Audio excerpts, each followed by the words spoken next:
आप सभी को प्यार भरा नमस्कार। स्वागत करती हूँ आप सभी का अपने YouTube चैनल भक्तिसार फ्रॉम देवभूमि में। पौराणिक मान्यता अनुसार जब कौरवों की सेना पांडवों से युद्ध हार रही थी, तब दुर्योधन भीष्म पितामह के पास गए और उन्हें कहने लगा कि आप अपनी पूरी शक्ति से यह युद्ध नहीं लड़ रहे हैं। मैं जानता हूँ कि आपका पांडवों के प्रति अनुराग है और आप उन्हें ही जिताना चाहते हैं। यह सुनकर भीष्म पितामह भयंकर क्रोधित और निराश हुए।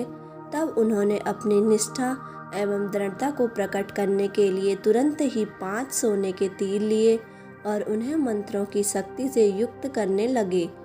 मंत्र पढ़ने के बाद उन्होंने दुर्योधन से कहा कि कल युद्ध में इन 5 तीरों से वे पांडवों को मार देंगे।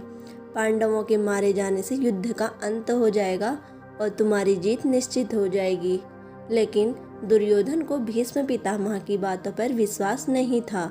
लेकिन दुर्योधन की मूर्खता की भी कोई सीमा नहीं थी। उसने महाभारत में कई गलतियां की थी।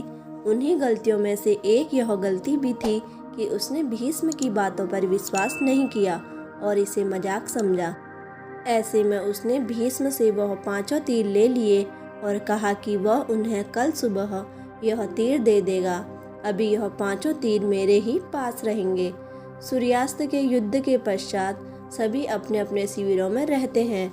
वहां भगवान कृष्ण को जब यह पता चला कि भीष्म ने पांडवों को मारने के लिए कोई 5 चमत्कारी अचूक तीरों का निर्माण किया है, तो उन्होंने तुरंत अर्जुन को बुलाया और कहा कि तुम इसी वक्त दुर्योधन के पास जाओ और उससे कहो कि मैं आज कुछ मांगने आया हूँ, क्योंकि तुमने ही कहा था कि गंधर्वों से मेरी जान बचाने के लिए तुम मुझसे कुछ मांग लो, लेकिन तब मैंने तुमसे कुछ नहीं मांगा था।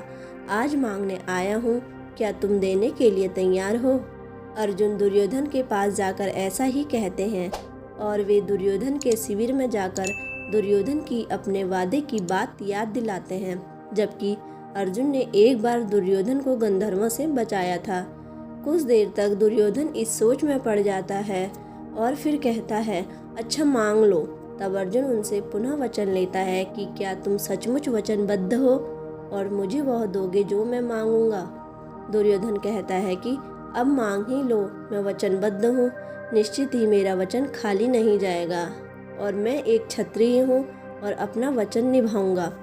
तब अर्जुन कहता है कि मुझे वो 5 तीर चाहिए जो तुम्हें भीष्म पितामह ने दिए हैं। क्षत्रिय होने के नाते दुर्योधन अपने वचन को पूरा करते हुए वह तीर अर्जुन को देता है।